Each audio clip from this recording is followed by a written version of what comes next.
اب آیت نمبر 84 سے آنورڈ 18 انبیاء اکرام کا ذکر بائی نیم ہوا ہے۔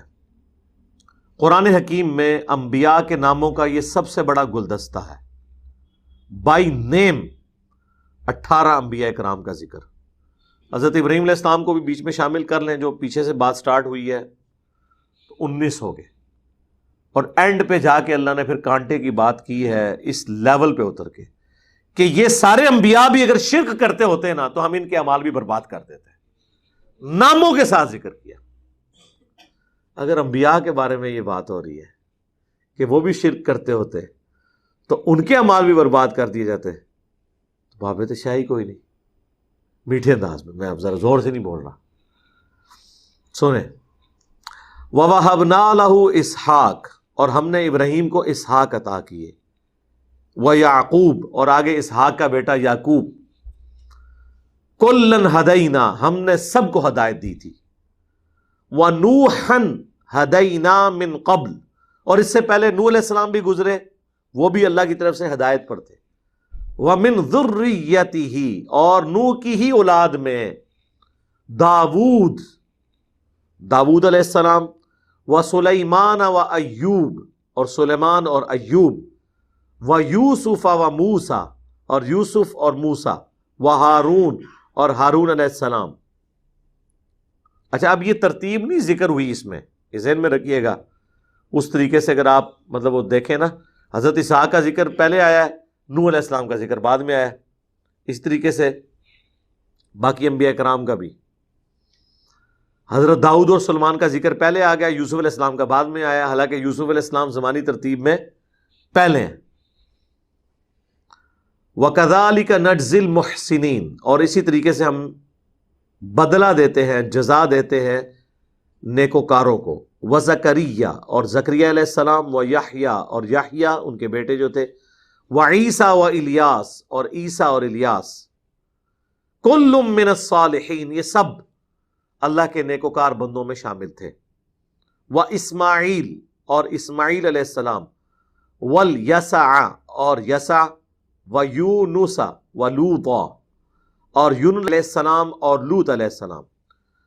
وَكُلًّا فَضَّلْنَا عَلَى الْعَالَمِينَ، اور ہم نے سب کو جہان والوں پر فضیلت دی تھی، یعنی اپنے اپنے زمانے میں یہ اللہ کے چوزن پیپل تھے، چنے ہوئے بندے تھے، سارے جہان والوں پر اللہ نے ان کو اپنے زمانے میں فضیلت دی تھی۔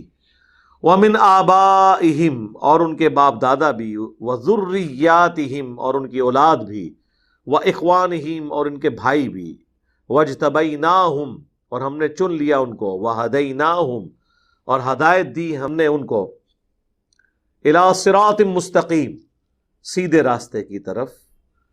ذَلِكَ هُدَى اللَّهِ يَهْدِي بِهِ مَن يَشَاءُ مِنْ عِبَادِهِ، یہ وہ ہدایت ہے جس کی طرف اللہ تعالیٰ رہنمائی کرتا ہے اپنے بندوں میں سے جس کو چاہے۔ وَلَوْ أَشْرَكُوا، اگر یہ بھی شرک کرتے ہوتے، لَحَبِطَ عَنْهُمْ مَا كَانُوا يَعْمَلُونَ، تو ان کے بھی وہ اعمال برباد ہو جاتے جو انہوں نے دنیا میں کیے تھے۔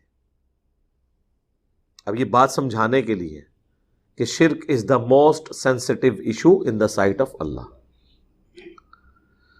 سورہ الزمر میں تو نبی علیہ السلام کے بارے میں آیا، وَلَقَدْ أُوحِيَ إِلَيْكَ وَإِلَى الَّذِينَ مِن قَبْلِكَ لَئِنْ أَشْرَكْتَ لَيَحْبَطَنَّ عَمَلُكَ وَلَتَكُونَنَّ مِنَ الْخَاسِرِينَ۔ اے نبی تم فرماؤ میری طرف بھی، مجھ سے پہلے سارے انبیاء کی طرف ایک کانٹے کی بات وہی ہوئی کہ اگر تم نے بھی شرک کیا تو تمہارے بھی اعمال برباد کر دیے جائیں گے اور تم خسارہ پانے والوں میں سے ہو جاؤ گے۔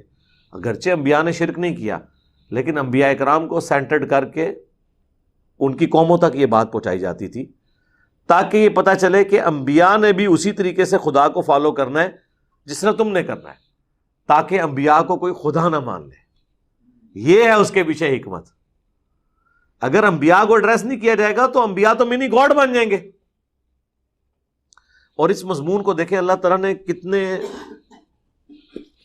کھلے ہوئے انداز میں سورہ آل عمران کے اندر بیان کیا ہے۔ یقین کریں انسان کے رونگٹے کھڑے ہو جاتے ہیں کہ جس کتاب میں اس طرح کی آیات موجود ہوں اس کے ماننے والے بھی کیا اس طرح کے عقیدے رکھ سکتے ہیں؟ آیت نمبر 79 آل عمران، ما کان لبشر ان یؤتیہ اللہ الکتاب والحکم والنبوہ، کسی بشر کو یہ شایع نہیں ہے کہ ہم اسے کتاب دیں، حکومت دیں، اللہ کی طرف سے احکام دیں اور نبوت دیں، ثم یقول للناس، اور پھر وہ نبی ہوتے ہوئے بھی لوگوں کو یہ کہنا شروع کر دے، کونو عباد لی، کہ لوگوں میرے بندے بن جاؤ، من دون اللہ، اللہ کو چھوڑ کے۔ اللہ نے فرمایا کبھی ایسا نہیں ہوا کہ کسی انسان کو ہم پیغمبر بنائیں اور لوگوں کو وہ اپنی ذات کے ساتھ جوڑنا شروع کر دیں، نہ نہ نہ، ولیکن، لیکن، کونو ربانیین، بلکہ وہ تو کہتا ہے کہ اللہ والے بن جاؤ، بما کنتم تعلمون الکتاب وبما کنتم تدرسون، بسبب اس کے کہ جو تم کتاب پڑھتے ہو اور جو اس کی تدریس کا سلسلہ کرتے ہو، کتابوں کے ہوتے ہوئے، سلیبس کے ہوتے ہوئے، نہ انبیاء نہ ان کے قریبی ساتھی کبھی کسی کو یہ کہیں گے کہ ان کو رب مان لیا جائے اللہ کو چھوڑ کر۔ اچھا مجھے بتائیں، اب یہ تو فرضی بات ہے، فرضی بات کے طور پہ آیا نا، پریکٹیکلی تو ایسا نہیں ہوا، لیکن بات سمجھانے کے لیے اس لیول پہ اللہ تعالیٰ نے اپنی بات کی کہ کبھی ایسا نہیں ہوا کہ انبیاء یہ کہیں کہ لوگوں میرے بندے بن جاؤ۔ جب یہ ایسا ہوا ہی نہیں ہے تو یہ بات کہنے کی بھی ضرورت نہیں ہے۔ کہنا تو آپ کی نظر میں تو یہ کہنا چاہیے تھا کہ انبیاء نے ہمیشہ یہ دعوت دی کہ لوگوں اللہ کے بندے بن جاؤ، لیکن بات کیا آئی ہے؟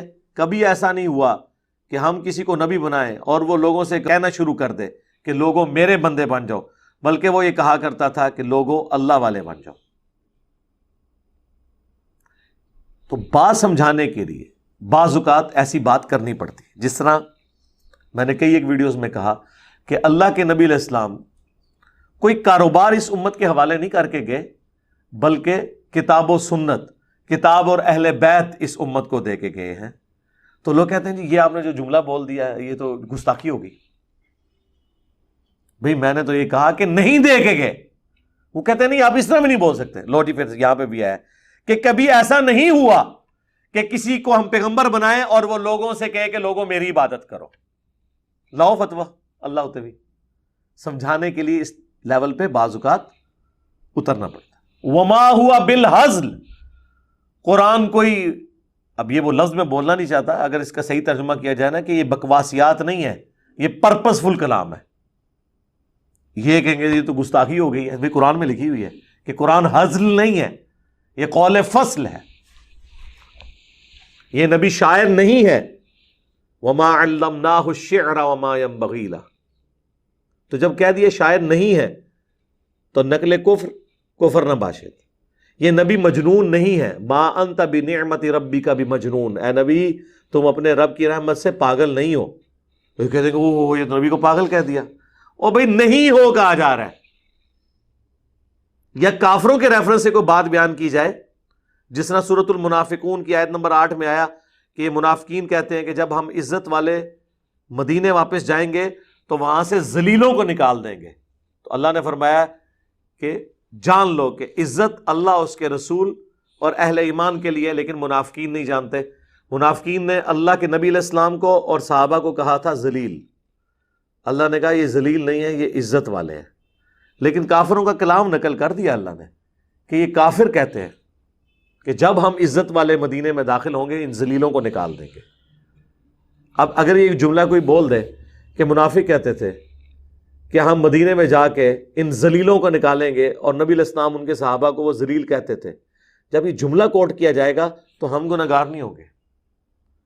اور میں نے ایک بات کی نا کہ یہود و نصارہ جو تھے ان کے بڑے بڑے پادری نبی علیہ السلام کے بارے میں یہ کہتے تھے، یہ کل کا چھوکرا میں آ کے سمجھائے گا، وہ کہتے ہیں جی آپ نے دیکھیں جو نبی علیہ السلام کو چھوکرا کہہ دیا، یہ تو میں نے کافروں کا کلام نقل کیا۔